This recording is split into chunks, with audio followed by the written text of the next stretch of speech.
Welcome to the Wexford Football League Show.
Welcome to the Wexford Football League Show. How are you, Nicky? The boys are called me there tonight with the count in there. How are you keeping this week? That's just you're struggling to count, Ed, and that's all I could make it out. You're struggling. 2, 3. You're struggling on those cushions there as well. The boys have you 2 extra cushions tonight to rise you up. Propped up all right, Ed, so it's just to keep an eye on you, that's all. So, how are you this week? How many games did you get at the weekend? Got in 2 games the weekend. 2 Sunday and the Oscar Trainer game last night. Yeah, look, we have a busy show tonight. We have a few guests in later on. I suppose we start with the game. Probably went under the radar. It was that Oscar Trainer game last night. Again, the Defence Forces. Maybe get you to explain something to me. I see Hopper Kenny from Shamrock Rovers is in the Defence Force team to play against the British Army. I think today, was it? Yeah, it's either today or this evening. I'm not sure. So is it 2 different? Yeah, that's the Irish team. They were playing tonight, so Hopper and them have gone to represent Ireland against the English armed forces up in Northern Ireland. What a place to go to play the English. So yeah, that's on tonight. Hopper's been lucky enough. He went and represented him a few times. I think Shane Dempsey has, Ricky Fox, all them lads have done it over the years. So he played in the World Cup with him, didn't he? Yeah, I think it was out in Oman. I think it was a few years ago. So yeah, look at it's a fantastic. I think they get caps, proper Irish caps for it. So it's a fantastic achievement, and fair play to him for going up. It left the Defence Forces who played Wexford last week, or last night, should I say, very, very weak. It was great to see 2 Wexford men on it, Lee Smith and Lee Ost. You surely know the 2 boys, 2 former R10 players. So they represented the Army last night. A big win for Wexford, 8-0. Rafi getting 4 goals. Yeah, a great win. In fairness to him, look, Rafi, he took 2 goals really, really well. I think he got a header, came off the kind of back of his shoulder, which he'd have been happy with, and the keeper was a little bit poor with one of them. But look at, he's one of them kind of types of chaps. If he gets a goal and gets a run, he's very, very clinical. And look, he done really, really well. Put you on the spot now. Can you remember the starting 11? Jason Maguire, Glenn O'Brien, left or right back, Todd Hines, right back, Sean Murphy and Reece Murphy. Reece Murphy actually looked very, very comfortable, played very well in the centre. Todd was a good attacking threat. Alan Rhodes, centre midfield with Ethan Vickers. I like Ethan the last couple of months, especially towards the end of last year. He's really impressed me. John Pear, front 3, Rafi, Niall Connolly, and who am I missing out? Rafi, Niall Connolly, and Castle not playing? No, Connor wasn't. He didn't start. I'm missing out on somebody. Ryan Busher was brought on. Robbie Kane was brought on. It'll come to me in a second. So there's a good few changes in fairness from the first game. In fairness, Dwelly's given the full squad a go on it. Yeah, look, I think they were down on numbers last night. So obviously that allowed for him to make a few changes. With Kilkenny coming up, I think it's in a fortnight's time, so that'll be the biggest test in the group. Kilkenny are a good side. Managed by Gary Marr this year, and they'll have a lot of the evergreen lads, so we'll need a definite full strength side for that. But no, look, it was was strong. Looked at Wexford side, you could make another 5 or 6 changes, and they're going to be very, very strong. They're home to Kilkenny, are they? Yeah, last night. Good. Actually, they weren't meant to be home last night. That game was due to be played up in Evergreen, but Evergreen's pitch was in use, so they had no ground, so they came down and they played in the CBS last night. Evergreen played Carlow. That's on this evening. Oh, not Evergreen, sorry, Kilkenny. Kilkenny. So you could get in trouble for that, Aidan. No, that's on this evening. They play each other this evening. And it's semi-finals, is it? Or is it two winners of both groups straight into the final, is it? Or So the winner of the group just goes, I think, yeah, it is a semi-final and a final, yeah. So I so think no matter what yeah, happens, they're in so, the semi-final. yeah, so yeah. I think they'll hold on to it again after winning it last year. Be good to win it 2 years in a row. Yeah, look at definitely. Yeah, they're definitely capable. I definitely would think that. Yeah, look, they should be like you look at the 10 players. I can't think of the other player now off the top of my head who had in it, but like Willie made probably 6 changes, I think, from the starting 11. You said Robbie Kane came on last night. He came on last night. He wasn't in the original squad. No. So it's good to see him being drafted in. So it's not a close squad then either. It's doesn't look like it. Yeah. Doesn't look like it. It's good in fairness. Yeah. Oh yeah. 100%. So yeah. So no, it doesn't. It definitely doesn't look like it's being brought, or that it's slipping off that cushion there. No, it's not. Mike, the stand keeps on moving in towards me. Whatever Dylan done with it. Yeah. So they're getting Kilkenny in 2 weeks' time, is it? You said 2 weeks' time, I think it is. Yeah, and it's a home game again. So Wexford been quite lucky this year. Now the Defence Force obviously was meant to be away, but it's a home now. Yeah, we'll have a look at Division 5 now. The results from last week. Your own C team winning 4-2 down All Blacks. Bree winning 4-2 against Wexford Celtic. Adamson and Cora 1-1. Leonard's getting by 4 or winning 4-1 against Enniscorthy United. Go look at the table there. Tom Brackwood no game, run still on the 22 points. Shamrock's actually gone up to second now, but 7 points behind. Interesting division with the split coming into it. Yeah, it is. It's interesting, all right, Aidan. Look at Are we splitting after 13 games, is it? So yeah, along them lines, yeah. So look at it. It's a big division. There's a massive amount of football. Fort Celtic or Tom Brack, should I say, are absolutely flying it. So it's it's been good so far. Yeah, and as a club, in fairness, Tom Brack are flying. They're 18 doing well. We'll get to that in Division 2. The fixtures for that one this year, this week will be Adamson against Timon, Leonard against Shamrocks, Tom Brack and Camolan, Corrigan Wexford Celtic, and Ratnure v Bree, All Blacks versus Gorey Rangers. We mentioned it last week, Brian Hancock, top of the scoring with 16. Next to him is Brendan Dunn. I think Taffy, is it? For Enniscorthy United with 9. Yeah. It must be Taffy, yeah. It is Taffy, yeah. Taffy You would have had him, did you? Yeah, he would have won the youths with me. Yeah, I would have been in around. It was on the B team actually that got up to Division 1 and won the Billy Browne Division 3 double. He always knew where the goal was, in fairness to him. Yeah, and Christy Axonson, is it down there with Castle Doctor? Yeah. Castle Doctor? He got 4 of them done in the one game, I think. I'm sure. Don't take it away from him anyway, Eden. Jesus. Just pointing it out. And 4A, Gorey Celtic losing 2-1 to Wexford Balls. Came 3-1, seem to get their season up and running. Rossler Rangers beating Bridge Rovers 1-0, and Furns beating Josephs 2-1. Again, the table Balls, I suppose, third team at it on 17. Yep. Rossler Rangers will be their second team on 16. Bridge on 15. Gorey on 15. Close enough. Next two teams, Kilmore and Camp Isle, all on 14. You can really say top 6, probably still in with a shout there on that one, Nicky. Yeah, definitely top 6. I'm just looking at that and that league.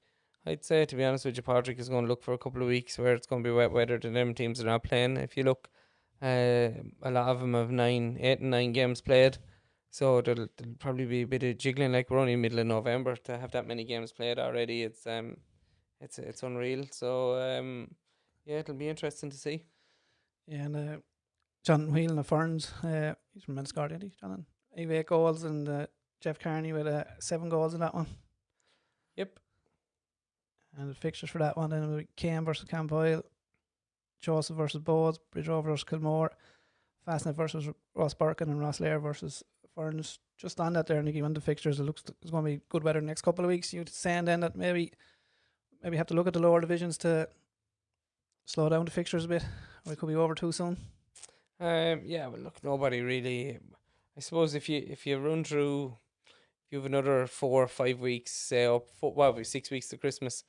If you have another 4 weeks, some of these teams are on 13, 14 games. Coming up to Christmas. I know you'll have cup competitions coming in, but if you have a good run of weather next year, you could potentially be done end of March. So with a lot of divisions, maybe some of them will want to get it done and dusted. Who knows? And Christmas break this year will be, it'll be 2 weeks as usual, will it, or haven't come up yet? I think is the 15th. Is that the early. Sunday? So I think it's somewhere around that. Yeah. It's the way Christmas is falling this year, Ed, and you can't go right up to the Sunday before it because Christmas is falling on a Wednesday or Thursday.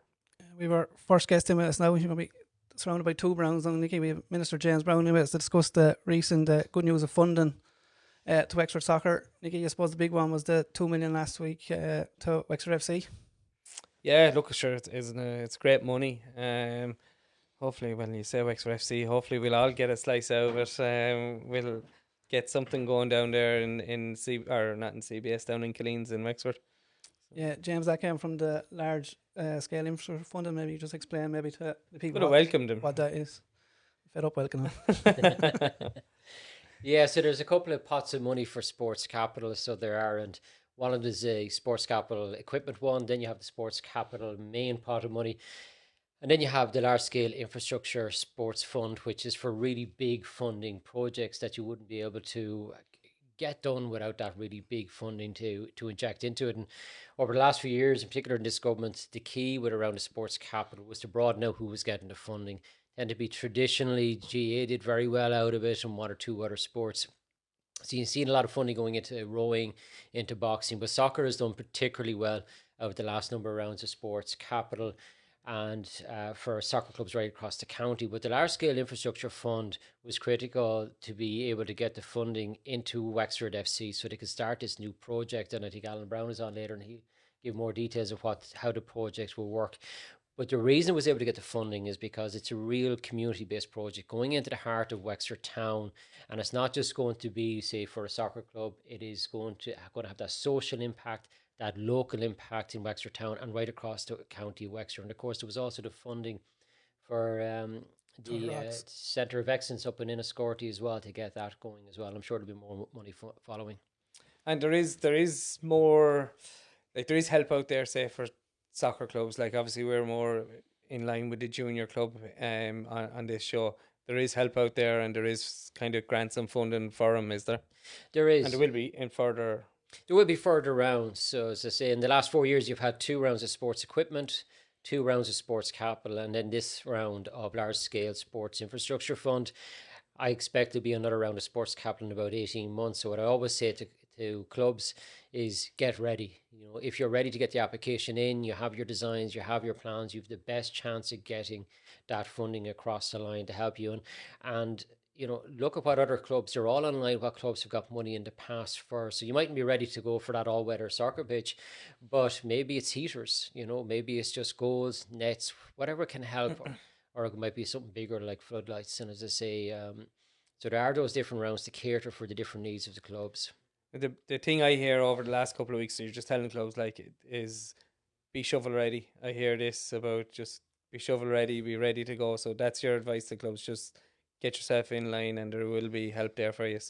Always be ready and always be a little bit imaginative too, because there's funds that are outside of sports capital that you might be able to apply for as well. So leader funding has given a lot of grants to sports clubs across the county where their clubs are putting in walking tracks with lights around them and bringing those community members in as part of the club as well. So funds that might not necessarily fall into the sportsing category, you can get that funding if it's tailored correctly. Read the form, give the information back to whatever organisation is opening it. It's all government funding. Ultimately, leader funding is government funding as well. And then there's some smaller pots of money with the county council as well. If you don't know, contact your TD's office. They can help. Contact your county councillor. But the most important thing is to put in, and we had several appeals in the last week announced as well. Mm-hmm. And so again, you mightn't win it in the first time around, but the government wants you to get the money. So they will help you with those, in any way they can to win that appeal as well. But like, I think this type of funding is absolutely critical to creating those third spaces across our county where people can go out and mingle and get involved. Traditionally, the church was probably Ireland's third space where communities came together and met once a week. The church doesn't have the resonance it used to have. We don't have the same amount of third spaces that you might have in other countries, and we're developing them now mostly through sporting organisations. So definitely get ready and definitely do apply. Right, just going back to Colleen's, I suppose, and this project down in Wexford, what would it mean to you personally, James, to try and get something like that up and going and things like that? Well, for me, look, I come from a sporting background. I tried to play GA and soccer, and I was very successful playing both very badly. So was Ed. Yeah. Was he better than you? Yeah. It wasn't hard to be better, Damian. I inherited. You got the brains. I'm the black sheep in the family. I put on the suit. Everybody else actually does a real job for a living. But I no hand-eye coordination, so I don't. So I inherited, I think, my skills from my mother's side of the family. And I do remember playing for the Mine Rangers Youths a long time ago, going down to Timon. And even when we were 11-1 down, I was still on the subs bench. So that's a true story. Aidan's dad finally put me on, and I think we ended up losing 13-1. So that'll tell you how bad it was. But look, I tried anyway. That was the main thing. But no, look, for me, for what sports does, look, it's great if you're good at sports and you win medals and all of that kind of crack. But it's the physical aspect, it's the mental health aspect, and it's about communities coming together and teaching each other, especially kids, those social skills and that element of resilience. You learn a hell of a lot more from losing, and that resilience and how to pick yourself up and go again. And I think kids today are struggling with that resilience. They're under an awful lot of pressure, and they can learn that from sports. So for me, sports, yeah, look, it's great to win medals, but it's that wider community aspect is what's really important to me. And Wexford FC, I think, really epitomised that. They have women involved in soccer. They have all those programs for kids with disabilities, and to have Wexford FC going into the heart of a town, I think is going to be fantastic. Yeah, definitely. Well, one thing we have to give Mark Ross doesn't get a whole lot, but we'll probably touch on it with Alan. He'll know a little bit more. Mark was doing the walking football over 30s, all that community work, but we'll touch on that in a second. Absolutely. And Tony Doyle was absolutely pivotal. I mean, I think my phone was melted with the amount of times he's ringing me trying to ensure we got this funding across the line. And it was a challenge because you had some of the bigger clubs soaking up an awful lot of that sports capital funding this time. I won't mention them, but yeah, 2.7 million, over 2.7 million, I think, given out to soccer this time in the sports capital, and then I think Rosslare and Timon got big enough money there in their appeals in the last week. Yeah, to go on top of that. Yeah, Timon Ross and Rosslare won significant funding in their appeals as well. So as I say, I always put those appeals in, and I mean, it can be transformative for many of those clubs because there's only so many times you can go around the doors in your local community asking for €2 or €5. So it's fantastic. But great clubs there as well. 28 clubs got Nicky, and the Wexford League that you're involved in, and you're up from the Shannon area as well. How massive will that be, the Turret Rocks, when it gets developed up there? Well, look, for me personally, being obviously in the Shannon, anything going on up there is great. But look, it'll be a fabulous setup. Like it's an area that I think it'll thrive in it. Like it's easy access. We're in the centre of the county. And it's also within walking distance of the town. Anybody gets a bus or anybody travels in on a train or anything like that, you're within walking distance of the Turret Rocks. The local link, the local link is another thing. So, look, at being a junior board member, I'm obviously pushing to try and push our league to try and make sure that we have that in Enniscorthy. And obviously, I know James has worked on it there with Minister James Browne over the last few months. So hopefully we can plough along with that. And we've lagged a long way behind the GAA. So like the likes of this stuff that's coming on board with Wexford and with the Centre of Excellence, it can only help the future of Wexford soccer for everybody, schoolboys, schoolgirls, the whole way through. Like we all started a schoolboy level and we're coming through. We're predominantly talking about the men's league now at the minute, but like we started at 5, 6, 7 with our own club. So hopefully we can plough along with it. Yeah, I have to say, Minister Thomas Byrne was really impressed when he came to Enniscorthy and was up there on the Third Rocks and seeing what all the plans that were up there, and that is a real community project as well. And for myself, it was a novelty. I used to go up to the Third Rocks on the hop from school, so it's nice to be up there for another visit. You got a good education then for yourself. I told you that Vinegar Hill will teach you a lot of lessons. Just before we finish up then, James, I suppose the big message is there is funding out there for clubs, but as Nicky said, it's about being shovel ready. And Nicky's one thing you always harp on about is the floodlights, so we can go Saturday and Friday night for something like that. You do need your planning to have that ready, that when you apply that everything is in row and you're ready to rock for it. No, absolutely, be ready. But I find clubs are fantastic at helping each other. You know, if you're a club and you maybe don't have the experience of how to apply for that funding, obviously your local politician will help you. But clubs who've been through it are the best clubs to go talk to. They'll have someone on their committee. The forms can seem a bit daunting at the start, but there is a kind of a rhythm to them. There's a technique to them. And if you've just talked to somebody in some club who's gotten the funding, and I have no doubt they will help you with your application. All right. Perfect. Thanks, James. Thanks for coming in. Thanks, James. And best of luck in the coming weeks. Thanks very much. Cheers. We move on to Division 4 then, Nick. The results. Fort Celtic beating Ross Celtic 3-2. Courtown 2-1 winners again, Camolan. Curraclough 4-3 again, the winners again, the Balloch. And Shelburne 2-all with Cushenstown, and Kilteely 3-1 again, Cairn. Yeah. Getting your mic fixed there because you're a bit higher tonight because of an extra cushion.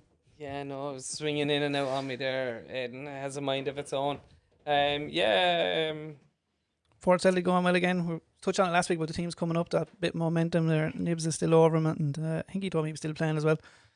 They're on top with 19 points. Cormac's 15 points. I have to say, it's always great to see Cormac's up around top of the table, the club that they are and the history that they have.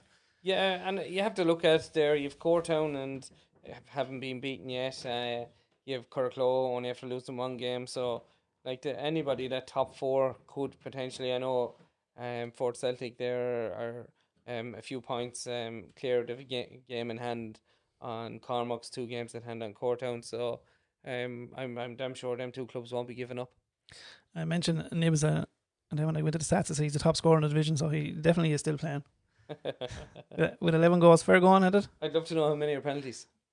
The app says he's 44 too, so it's fair going for a 44-year-old. 44. Good man, Nibs. Oh, fair play. And then you have Maloney from Fort Celtic with 8 as well, so it's fair going from for the one club in it. Yeah. Plenty of goals win games. Goals win games. Just look at the fixtures for that. Then you have Camolan at home to Cushenstown, Cormac's, Curraclough, the Balloch, Cairn, Courtown, Shelburne, and Fort Celtic, Kilteely.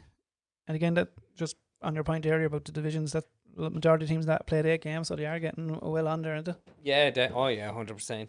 Well, that Fort Celtic Kilteely game, I think, could be a belter of a game, because I expected Kilteely to be very strong this year. They didn't get off to the greatest start, so Kilteely could be a team that could put a dent in Fort Celtic.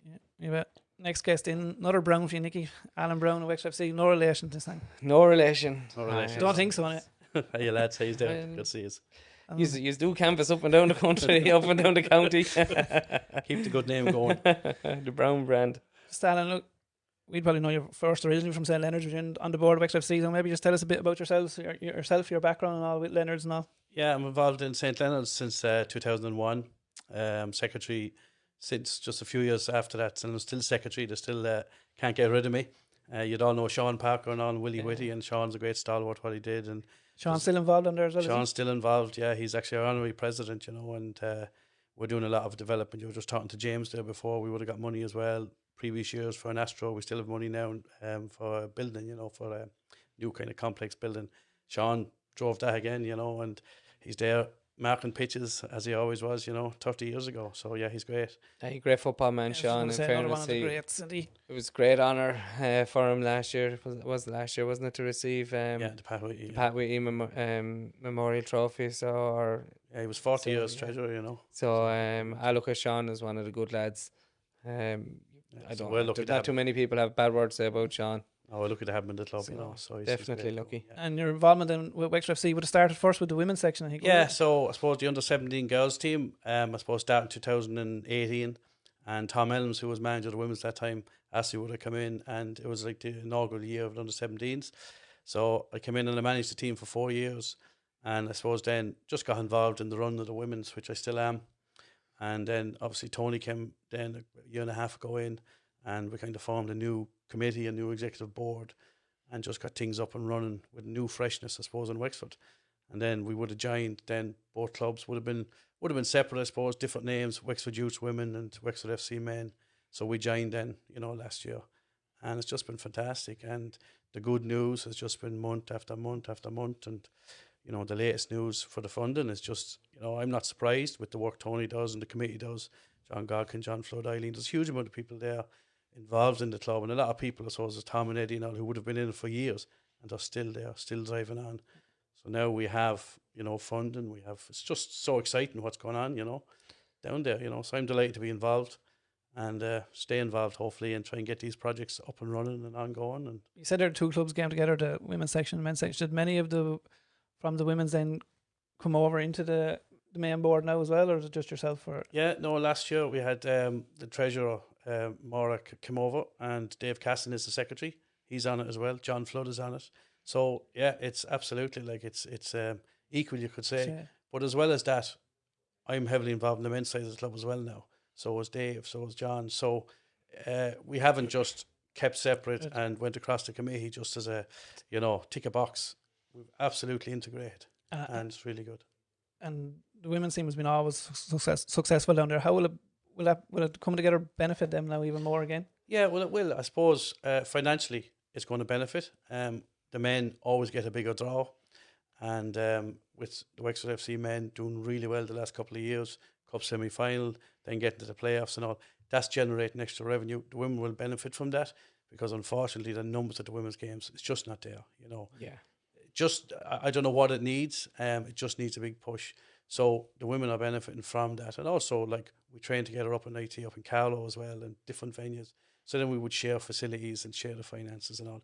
Physios, doctors, all the club license now is one. So we share all policies and stuff like that. So it's really good, yeah. Yeah, fundraisers and all, it's all joint stuff. And we all have the same colours now, Yeah. So it's just easier to run the club in general. Yeah, and you get buy-in then as well. You get buy-in from everyone then, because everyone is going to the same goal. There's no animosity. It's just I've never been involved in something that's come together so well. There's one name you have to mention a couple of times, and it stand out. And I hadn't seen John Flood in a number of years. John, a great football man, but I met him a couple of weeks ago down in Ferrycarrig, and I actually didn't realise he was involved with the ladies' side of it. But it's brilliant to see him involved with the men. Yeah, it is, and John kind of likes to stay under the radar, but he's involved with National League committees, with the FAI for years, still involved, and people don't know what he does, but behind the scenes he's brilliant, and he's brilliant for us. There's a huge amount of work behind the scenes for us. Yeah. So one of the good ones. Yeah, he's very good. The main reason having two big news came out of Wexford FC the last couple of weeks. Maybe we'll start with the one of the management one, with John Keddy leaving the role. James, yeah. What way is that at the moment? Still taking applications? Or? Yeah, so I think it's Friday. The applications, that's the deadline for applications. There's great interest in it. Obviously, look, James done a fantastic job at the club here for 2 years. And now I suppose we'll see who comes along. And we're trying to look, the academy is a big thing that everyone's talking about. We have a very strong academy in Wexford, both boys and girls, all in the elite phase. I know Tony would have spoken about that previously. Yeah. So we just want a manager that's going to come in on the men's and women's side, because we're both looking for management teams. Oh. Yeah, and the women's side as well. So we just want someone to come and integrate with the academy and push on the club. But the club has such a spirit and a mindset now of where we're going. Managers coming in, we just want them to come in and run with us with that, But no, James Keddy was great. I knew James. Done a great job, yeah, really good. And is it difficult then as a board to look for the two managers at the one time? Well, I'm more involved in the women's side, but I suppose the board will. But everything goes back to the board, and the board will discuss it. But there is two different teams going after the men's management team and the women's management team. It's probably better that way. People are not getting not crossing over, and they're focused on their job. But then it'll come back to the board, and the board will discuss it and ratify it and all. And because everyone's interested now on the board on both sides of the club, which is really good. Yeah. And the support there is really good as well. So You can tell us outside anyway if there's any standout candidates. Did any of you put your name in? No. Jesus, I'm not qualified anyway, so I give an opinion, but I wouldn't be qualified to do it. Opinions are good. It's okay. Nicky always told me he'd never apply for a job. They'd either offer to him or he'd never apply for it. All right. You're right. Canvas there. from. So Would we expect an announcement on both before Christmas? Yeah, absolutely. Yeah, I think the transfer window opens the 1st of December. So it has to be. Well, sure. well, Look, it doesn't I mean, have to be, would it be nice? well, we hope the end of the month you'd like to think, but I mean, we're not setting deadlines or dates on it. We have to get the right candidate. How long that'll take? Yeah, not going to be like the FAI with the Ireland job. We'll have him long was named in that? 2 weeks. Yeah. We'll have him named in 3 weeks. No, I think the right candidate. But then, look, this is the silly season now in soccer. Everyone will be phoning everyone, where are you going? Will you come to me? And Did I read somewhere managers. Keane Corbally might be going across the water? yeah, well, so look, I mean, there's loads of talk around, loads of discussions around, and people are out of contract at the end of the month. Yeah, You know? yeah. So Then they can go where they like, really. But look, it's up to the club to retain the players that we want to retain, have discussions with the players. So look, we're doing that. You can get them imagine ready what's- quick. And then the other big news was the 2 million. Maybe you'll explain to us what it's going to be used on. Yeah, I suppose.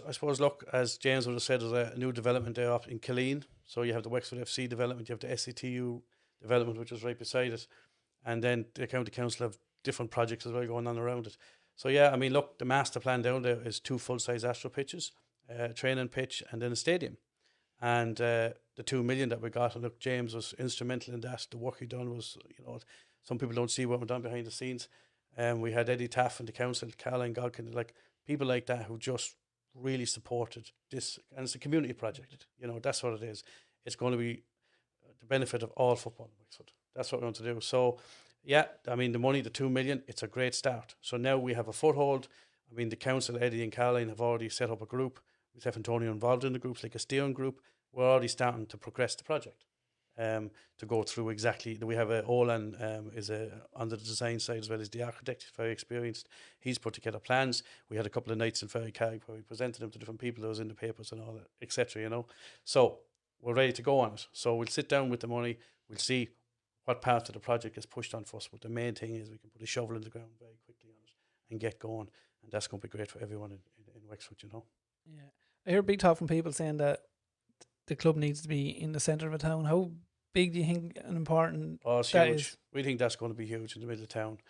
Ferrycarrig, it's a bit hard to get at times. When we would have had Waterford out there start of last year, it was over, I don't know how many thousand was that. It was just very difficult in and out of it, And as well as that, with the new CPO, with the new motorway coming over the back pitch, as we call it, we're landlocked really, and we need to expand, with all the teams, all the academy teams we have now. We need facilities. We don't have it in Ferrycarrig, unfortunately. And then if the men's team get into the Premier Division, stadium is not fit for. It has to be modified to get for the Premier League standards.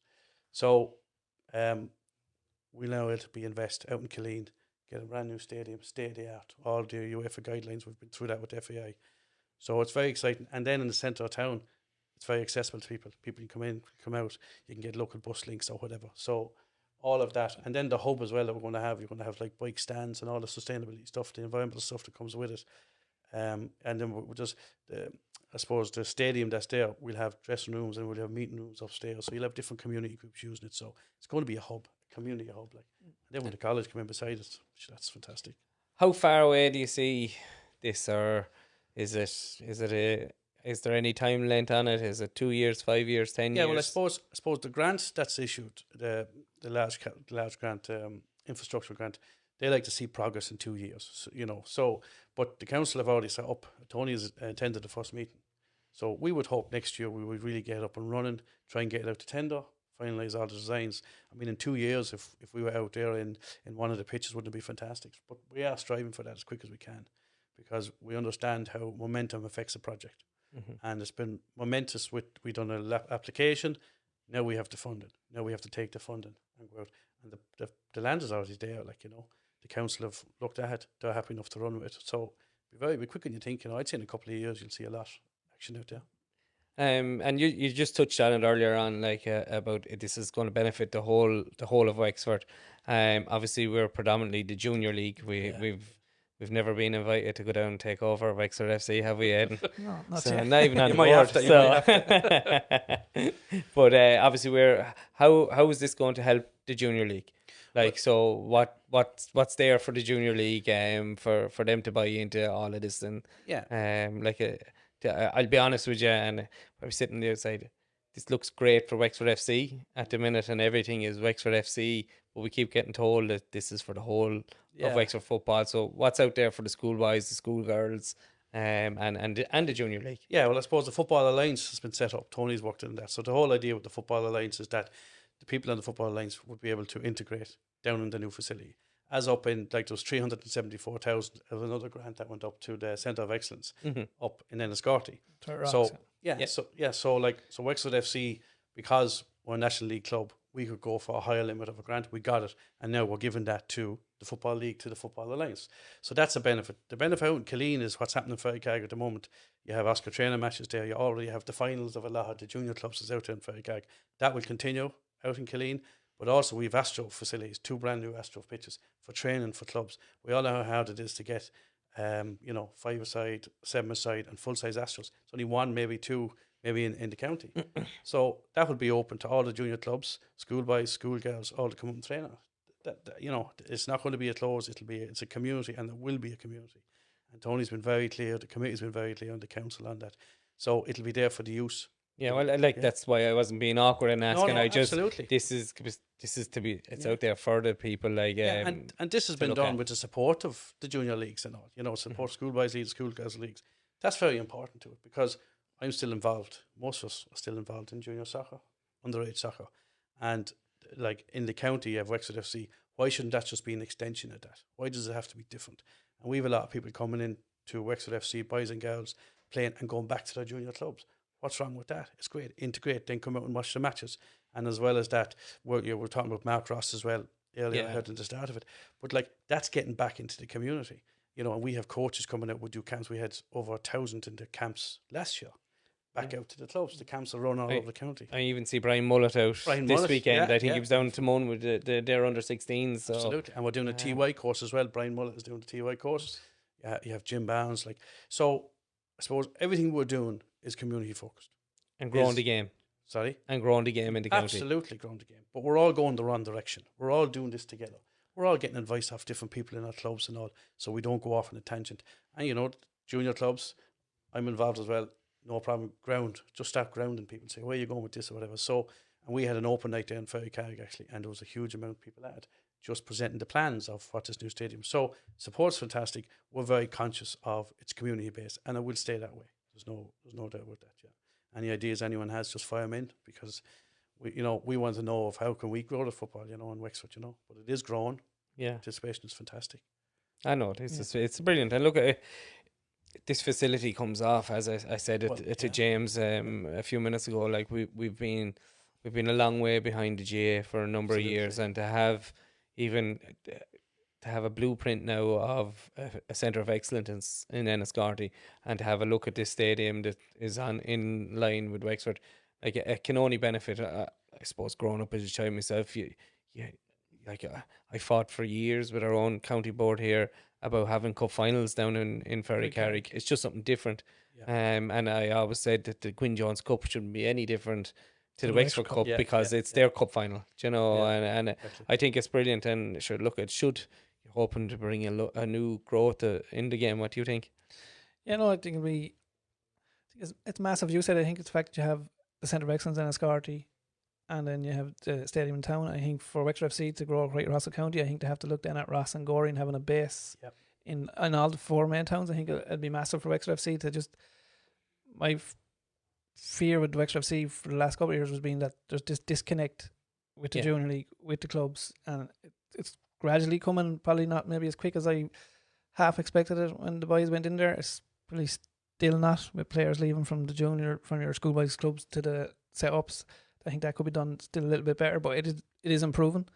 But I think you have to have it'll all come down to money, but I think you have to have that base. And I think I was at a meeting in the Riverside when Tony was getting involved first, and something Martin Healy stressed to him as well. You need to have a base in each town. That you could nearly have academies in the towns. Hold on, wait, and let's get over these 2 bases first. But it can be simply done. It can be within the clubs that are there. It can be there.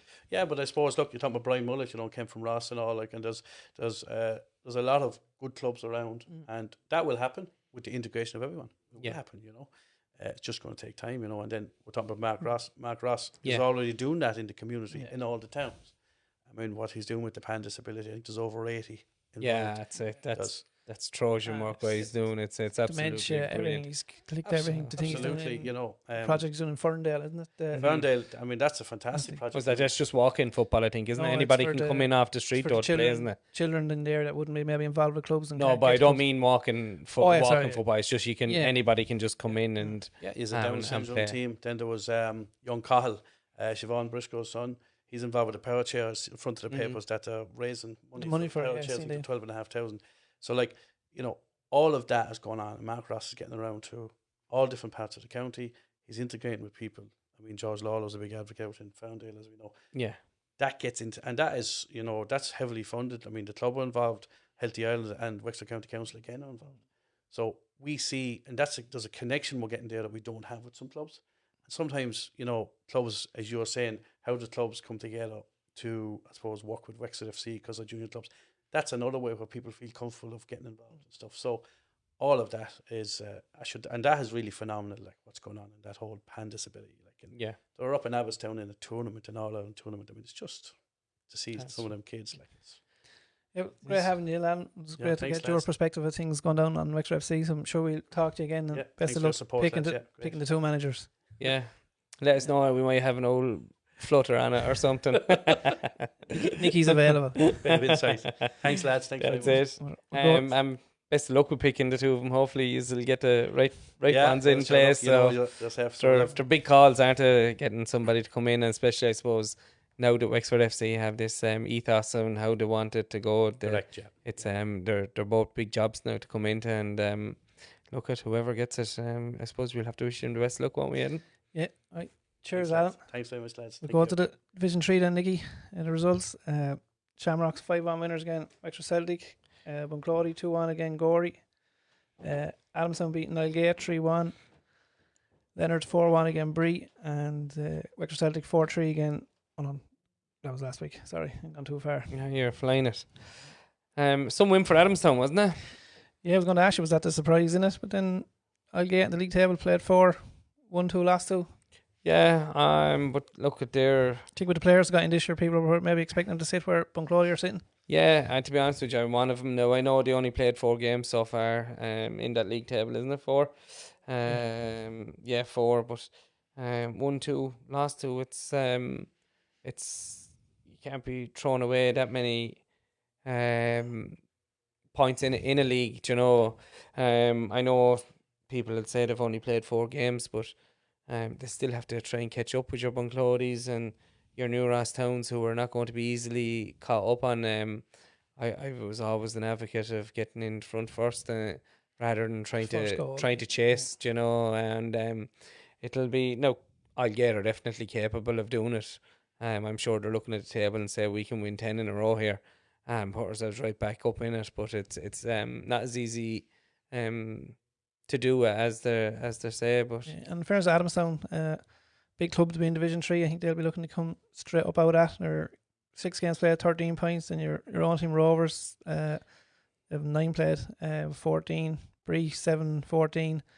Rosstown 7-15, Bunclody 7-16. 3 of them all came up, didn't the Bree, Rosstown, and Bunclody from last year. So we have that momentum again. It's massive, and especially with the, maybe we know Bunclody or not, but with Rosstown and Bree being first teams, you nearly expect that momentum. But it's unusual maybe with a B team to see the continuous momentum. Yeah, I agree, 100%. I went up to watch Rovers and Gorey in the first game, and I stayed and ended up watching the second game up there between Shamrock Rovers and the Wexford Celtic, and in fairness, it was a really, really good game as well. It's probably my first time seeing Shamrock Rovers, but there's some lovely young lads. Stephen Wallace, really good player. Jack Byrne, Brendan Power, Ryan McCarthy. I was a little bit disappointed I didn't see Ryan wasn't starting, because I was looking forward to seeing him, but he came on. He done really, really well, and there's it's a good side, that Rovers B team, and they're a good bunch of lads. Aaron Wallace, he he got 2 goals. I don't think Aaron has ever scored 2 goals in his whole life, never mind scoring 2 the other night. But he's after filling out to be a big unit, and he had a couple of lads playing off of him, and he done really well. Dylan Shannon didn't get a run with the A team, and he played with the B team, and he scored 2 goals from left back. So all round it was a good display. A fella both me and you know very, very well. Sean Kenny was refereeing it, and I'm going to be honest with you, he looked like the fittest. He was the fastest person on the pitch, in fairness to him. He had refereed the game that morning. He drove nearly an hour to get back up for the second game, and he looked as fresh as anybody on it, and there was nobody could argue with any decision, because Sean was within 5-10 yards of any decision he had to make. And look, I know So he dipped you can't argue with the ref if you look and he's right at the decision he's just made. You can't argue with him. He's right at it. So definitely not. I know he dipped his toes in the management, and he is a loss, because I think Sean is going to be a really, really good manager. You see the stuff he was doing with the mine underage. He's still involved. So like but he's definite bonus to have there with the referees, and that is for sure. Yeah, and a big shout out to Killian Thomas and that 12 goals in 7 games for Rosstown. It's fair going. Yeah. In fairness, Killian scoring goals, isn't he? He done the same last year. He's quite lethal in front of goals. So, you know yourself, if you have a goal scorer, it's always a little easier. Yeah, I skipped Division 3A there, so I better go back to it. I think you've ever skipped that division a couple of times this year, haven't you? No. Were you? Fern's big win, 12-0 again. Feathered. Feathered have their eyes on other things. Anyway, we won't go there. Gorey, 2-0 again. Glenbarntown. Rosslare Strand, 2 winners again. The Mine. Enniscorthy Town losing out 3-0 to Blackwater, and Enniscorthy United in a 7-goal thriller, 4-3 again to Mun. Some big goals in that division this week, Nick. Yeah, a lot of goals. You look at that Ferns result. Just talking about the young lads with Shamrock Rovers, and then you look at Ferns and Johnny Dwyer scoring 5. Johnny, great player. In all codes, he's as honest as the day's long, and 5 goals, and they whipped him off the pitch. Just the top 3 goal scorers in that division. Pa Rourke with 8, 35. No, sorry. Johnny Dwyer, 38. Yeah, and Danny O'Reilly, 106. I'm missing. What is Danny? 38 as well. So look at, there's life in the old dogs and them lads left yet. And between Pa, Johnny, and fairness, they've done it. I'll be honest with you now, Pa probably got a bit of a harsh run with you. You didn't give him enough game time. That's a curveball you throw. He played a good bit. Played in cup finals, big matches, and he was actually Uri won the league in the first part. Look, he'd be disappointed himself in the second part of the season. He didn't play as much as he did, but the first part of it, he was. I think he had 12 goals in the first 10-11 games. He was unbelievable for us. Look, he's a great club man, Pa. And look, and the thing about the 3 of them there, they've done it in them goals they've scored. They've done it in every division. Premier, the whole lot. Danny and Johnny both played with yourself up in Rovers. Well, people talk about youth and things like that, but 11 young lads will struggle to win anything. You need that bit of experience, that little bit of know-how dotted across the pitch. Whether if you can get it straight down the centre, it's ideal. And like them lads, you could probably give an 18-year-old the same 10 chances that them 3 lads are going to get. The 18-year-old will probably miss 5 times, or them 3 lads will score 8 out of that 10. You know, so that's the experience that them lads bring in, and the level that they bring. Yeah, it looked like it's going to be a shootout with Blackwater and Rosslare both unbeaten. Ferns will be there as well, only 1 defeat. Blackwater 2 draws, Rosslare 1 draw. Ferns a draw and a defeat. 3 of them, I'd say. Ferns and Rosslare both have a game in hand on Blackwater. Would you fancy picking a winner over? Look, when you look at it, like the goals that Danny scores, the momentum of winning a cup with Rosslare Strand last year, like if you've somebody who's going to get you 25-30 goals, you're in with a great chance of winning every game, no matter what game you're in, at any stage of the game. So look, I don't know, it's a difficult one, like, because you couldn't write off Ferns either. They strengthened. They signed Ryan Heimsoft this year. They signed Bradley Fortune in the goal. So they've strengthened as well. But I have a little soft spot. I don't know what it is for Rosslare Strand. I like the lads down there, so you never know. I think they could maybe hold on. The fixtures not as feathered again. The Mine, Barrington, Rosslare Strand, Enniscorthy United, Blackwater, Crossabeg, Timon and Ferns, Gangori. Three of them all have difficult enough games, away games. Ferns are home. Definitely difficult. Blackwater's probably that little bit more because Enniscorthy United are just on the edge of them 4 teams. So Blackwater going into Enniscorthy United could be maybe the most difficult. Again, another division. There's going to be 20 games in it. They're nearly halfway in that one, in fairness, as well. So it's been a good year that way for the fixtures. Flying through. And then we've Division 2. If I can find it. The results in that one: Fort Celtic beat him again, Clabon 3-2. Ballymurn seems to get their season back on track now again. 3-1 win again. Rosslare Rangers. The surprise there, the form Rosslare were in. That Ballymurn get the win there. Yeah, look, Ballymurn were a good side. They just started really, really slow. They gave away a couple of points in the first couple of games. Obviously, they're after strengthening back up, getting a few names back, and look at a good result. I haven't seen much of Rosslare this year, but just the results look like they're blowing kind of a little hot and cold. So, there's a lot of teams in that division. It seemed like Wexford Boas' next result, and that was Wexford Boas 1 out Enniscorthy United. I think that's 3 games now for United without a win after winning their first 5. Yeah. Fastnet losing out to Bridge Rovers 3-1. Fastnet being a bit inconsistent. All the teams really have been up and down. Tom Brack probably the only team showing a bit of form, but then they've only played, as I was saying earlier, everyone else is well ahead, but they've only played the 5 games in the league. Yeah, they have a bit. Look at you'll touch on the fixtures in a minute, but Tom Brack have a gigantic game against Enniscorthy United this weekend. So like that's when we say we're kind of contradicting ourselves. We're saying the teams have played 8-9 games, but it just feels like it's early in the season, and that for me is going to be a massive game. If Enniscorthy United pick up a win, it's a dent in Tom Brack's. It'll kickstart United's season again, but if Tom Brack beat them, then it puts them only a point behind Enniscorthy United with 3 games in hand. So before we look at the table, massive. We'll just have a quick look at the fixture so we know what's happening. We've Curraclaw home to Ballymurn, Bohs home to Clabon, Fort Celtic home to Rosslare Rangers, Enniscorthy United, you said, home to Tom Brack, and Fastnet home to Camolan. And Ballymurn have no game today. Could be a big week. I don't play in Curraclaw, sorry. So big week for Ballymurn because you expect them to beat Curraclaw, and that'll really put them back in it, and probably hope maybe a few draws in them in the United Tom Brack game. Yeah, they'll probably hope for, say, Fort Celtic and Rosslare Rangers game as well. That'll just, I think that if that happens, that'll kill off any of the two of them putting any kind of a challenge in on it. Look, the big game is definitely Enniscorthy United Tom Brack, as I said. Fastnet have a home game there. I thought they were going to really kick on. Now, they beat Ballymurn earlier in the season, but they've seemed to struggle over the last few weeks. So they have a big game at home, and I'm sure the lads down there will want to kick on. Yeah, actually, it was been cursed, haven't I? I don't think they've won a game since the boys came in with us. But we better cut that out there, boys. But I won't get into it now, as I did last week with the fixture. But this division, actually, in this game, Enniscorthy United Tom Brack will kind of say what I've always been saying about the fixtures. You have a team here in Enniscorthy United.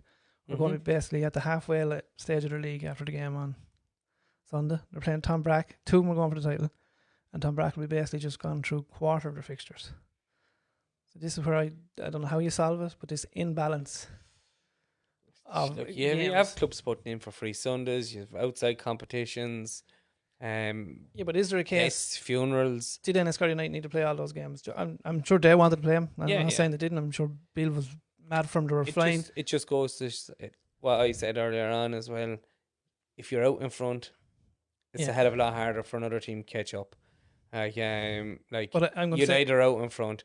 If United are to beat Tom Brack on Sunday, yes, Tom Brack have another chance, but it's a big dint. Do you know? And then United are looking and they're saying, well, we only have to pick up another 7, 8, 9 wins over the next 10 games. Where Tom Brack are looking at it and saying, we have to win every game. Do you know? Now, and I know what you're going to come back with and say it'll be evening fixtures. I was going to say, you look at that, and at the moment, you could say Enniscorthy United are not going to have an even fixture in that division. Yeah. But Tom Brack will. But then if Enniscorthy go on and win it, they can turn around and say, well, we won it the hard way. We played when everybody was there of a Sunday. There's two sides. I'm just saying it kind of proves that imbalance. Tom Brack are picking up handy 3 points. But look, it is a difficult one. There should be an AGM, I'd say, next June. So why don't you come in now, and now's your opportunity. Come in. Do you want me to call out all the proposals I put in about it over the years? One didn't get to the floor, then did it eventually get to the floor? Go away over there. Oh yeah, don't want to hear the truth. It's like you going around canvassing. We move on to Division 1 then. Campile, 4-2 winners again. Kilmore, Cortown, 2-1 winners against St. Joseph's. Shelburne losing out to Gorey 2-1. North End beating Ajax 1-0. And Cora 3-1 again Glyn. We'll just look at the fixtures maybe for the week before we go through the table. Yeah. Glyn Barntown home to Ratnure, Cortown home to Kilmore, Ajax home to Shelburne, North End Cora, and Joseph's Campile. North End Cora. Looks like it'll be a massive game in that this week. Yeah, just definitely North End Cora. Cork have had a tough couple of weeks. They had Gorey away last week, and now they're heading to North End this week. Massive big games. There's maybe I won't say it's a grudge match, but do you remember Ajax and Shelburne a couple of years ago? There was still a lot of the same people are involved. So that could be skin and leather flying everywhere. Massive win at the weekend for North End. Yeah, again Ajax. For both clubs, both Gorey away 2-1 to Shelburne. They're big games. They're title winning games. You know yourself, Ed, and them 1-0s and games like that. They're the ones that actually win you the title, and you'll always come out of feeling better after one of them games, don't you? Because you know you're after earning it, scraping through. Cork have been on a bit of a run the last couple of weeks. John has got the boys going well, but I was just looking at Campile there. I think that's 2 out of 2 now. Campile, is it? So they've started to climb themselves up out of they look like they were going to be relegated there at one stage, even though it's so early. But Cortown, I think, a bit of a run there. Cortown, a team for me, I think that you'd expect maybe to put a bit of run. If you look at the stats in the division, I think Gorey and North End was best goal scorers in it. Both have 23, both conceded 7. Cortown have only conceded the 6. I know they've only played the 6 games, but defensively, I know you were saying earlier on about if you have a goal scorer, but like that, if you're not conceding goals, you always have a chance in a match. So with that defensive record, I expect them maybe to creep up the table. Cora, in fairness to John and them, as you said, they have a tough couple of weeks. This one will be mad if they can get a. Said they only need a result really, as long as they don't get bet in this game. I don't think it's even it's not a must win game from, but maybe not a must not lose game from probably. If they want to win it, I think they probably have to win it. You're just touching on a couple of good players there on that as well. Like Cortown also have Matty Kavanagh. Matty, really, really good player, one of the best in that division. But the top player outside the Premier. One of them anyway.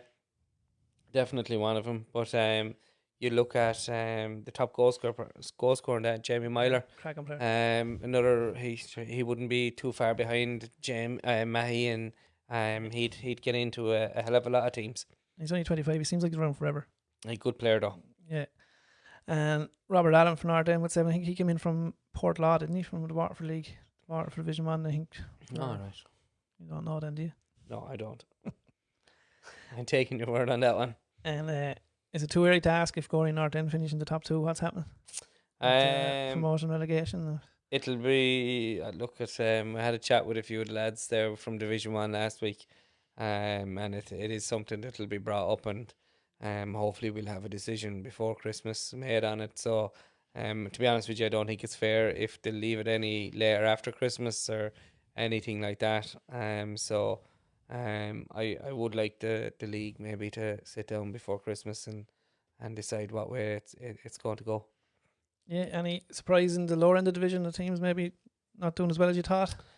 Look at like Ratnure were always going to struggle. Like coming up into that division, and then with the GA and things like that, so they were always going to struggle. I thought Kilmore might have done a little bit better. To be honest with you, but you could throw your hat there over. Like Kilmore could go on a run of games. Glyn were going to struggle. They've lost a couple of players over the last couple of years, but they still have young Cooney there playing that can score goals, but they're going to have to. They've only 5 games played, but yeah, look at that Division 1. It's lethal. It could go anywhere. It really is lethal. Could go anywhere. North End do look at the moment the team to beat for Donald. Yeah, they look quite good. Yeah. Then we move on to the Premier. Bows beating Bunclody 3-0. Bows have had a good few couple of weeks, in fairness to them. Ross Celtic beating the Mine 2-0. Result of the weekend, your own club Shamrocks beating Gorey 2-0 and Fort Celtic beating All Blacks 3-0. Just before we get into the meat of it, we look at the fixtures. Gorey again Bows, massive game now for Gorey. Bows been in a bit of form. Ross Celtic and North End, Crossabeg and Fort Celtic. Mine again the Ferns and All Blacks again the Shamrocks. We'll just have a look at the table. Again, it's the fixtures where they are. It's kind of hard to digest. We'll just maybe go through every team. Bunclody played 7, 10 points. Fort Celtic played 3, 9 points. North End played 3, 9 points. Crossabeg played 4, 8 points. Rovers 4, 7 points. Gorey 3 games, 6 points. Mine 6 games, 6 points. Ferns 6 games, 5 points. Bows 4 games, 4 points. Ross Celtic 4 games, 3 points. All Blacks 2 points. For me again the table, I can't read it there. You're probably talking 7 teams. Throw a blanket over them, and then you have, to me, maybe Shamrocks, Fort Celtic at another level, and then maybe Rovers, Gorey at another level. I know Shamrocks beaten. Shamrocks, I think personally, when you see the team Shamrocks out the other day, if they have that team every week and they're putting it in every week, I think they could be in a title race, but probably have to have no more mistakes from here on in fairness. And they're, well, as I said before, they're one of the teams that they will not fear a North End.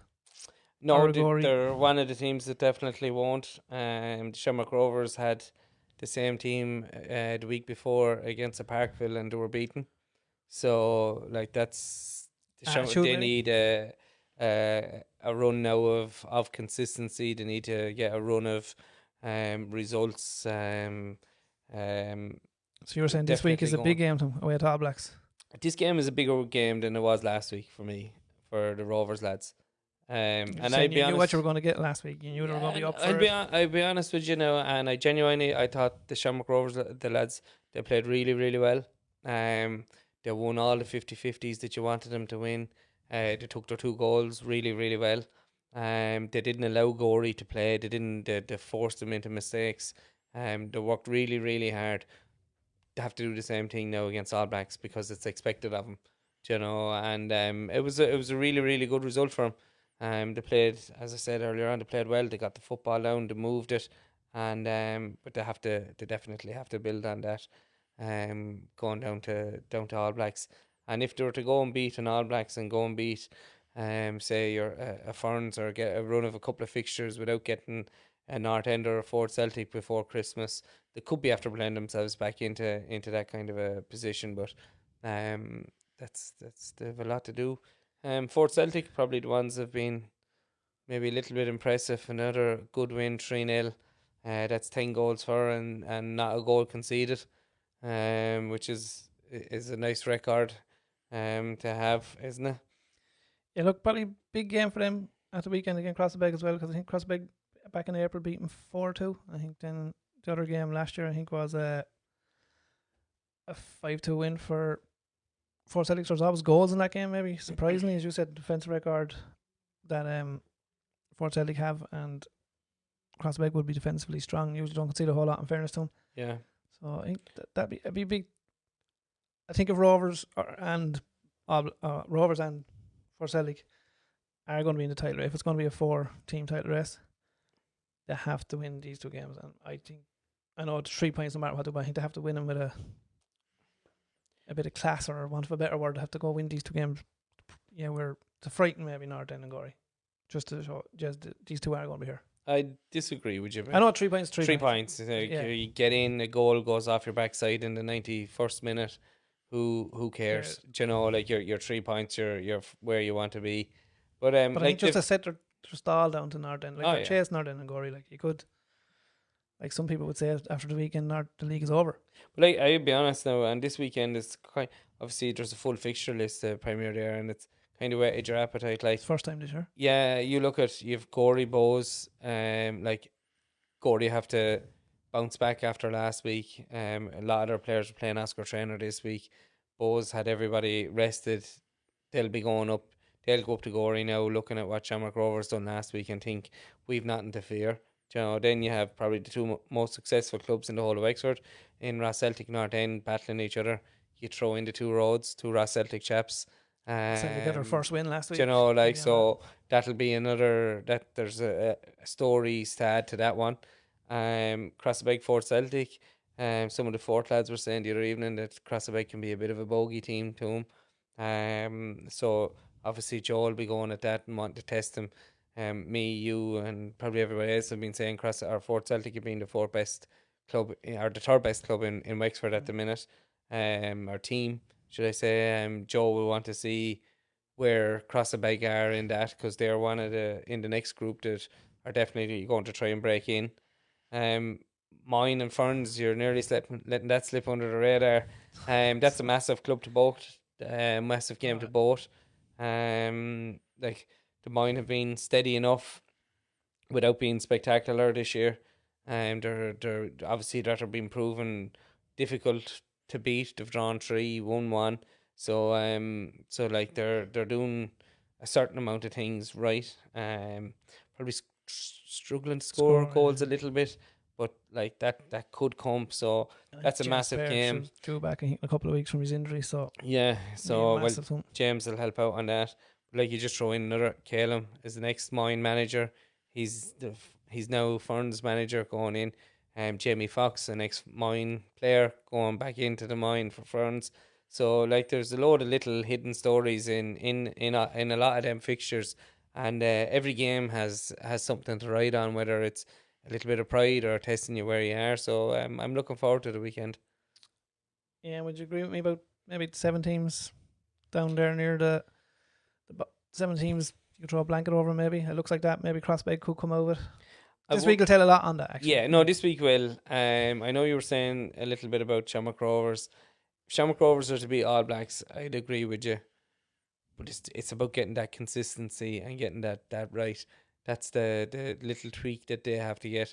Crossbeg is something quite similar. They are quite consistent, but it's about maintaining it for them lads. We both know how meticulous Joe is, so I'm damn sure he'll be coming up with some kind of a game plan to try and stop. Like, Ryan Busher is back from his suspension, so and I seen Fort Celtic play a couple of weeks ago against New Oak, and I thought Adam Beery looked absolutely brilliant. He was lean, he was moving the line, he was going really well. Actually, Evan Farr, that's the chap who was the other player who started, the Oscar trainer. Evan is the other chap, he started yesterday.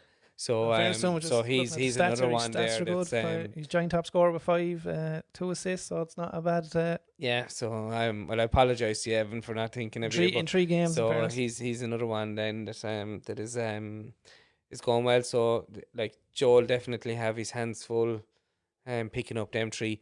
Patsy Malone, he picked up a knock that night against New Oak. So I'm not sure if he'll be back or not, but Patsy it'd be a big loss if he's not there in that game, because he'd be locking horns probably with Barry Coughlin, you would think. Yeah, and I'm saying there on the stat, you have Dapo with 5 goals as well. How did he play Sunday? I think he scored, didn't he? Again, yeah, he scored a header. In fairness to Dapo and Rafi, the problem for Ken is maybe getting Dapo every week. He doesn't seem to play every week, does he? Or well, he's played a lot so far this season. I think he had a few other bits and pieces going on the last couple of years. Like, Dapo played a lot of underage soccer, League of Ireland, and I think he is vital to him, though. The two of them are like, they're a threat. Yeah. But like, a lot of the lads are getting the plaudits, Rafi and Dapo. There's one chap there, Jamie Pepper, who I thought was really good. He was up against Conor Casa the weekend, and like, he tormented Conor for the whole game. It was a great battle. And Conor knew that he was coming out after being in the game, coming up against young Pepper. He was really, really good. But yeah, look at him. It'll be interesting to see. Like, the Gorey lads probably could have done without maybe the Oscar trainer game. Sean Murphy was playing again. I know he played Gaelic football Saturday, soccer Sunday, out Tuesday. he's a big man, so he has another. He's young, not a bother yeah. on him. No, he is, but Sean's such a big man. He's developing, so he's a big lad. So it'll be interesting to see. Yeah, look, we'll leave that. Nicky, there's plenty of games right across the divisions to go out and watch this weekend. So I'll be in Tombrack. I think that's the one I'll go to this week. Tombrack and Escort United Division 2. I'd say. All Black's too far down for you, is it? It is. Jesus, surely is. I'll be honest with you. I only made the Rovers game last week. I had a couple of pints on Saturday night, so it was a late decision. Drinking and working, good man. No, I wasn't working. Thanks, Nicky, and thanks everyone. And again, just get out and get a game somewhere across the county this weekend. See you, folks. Thank you.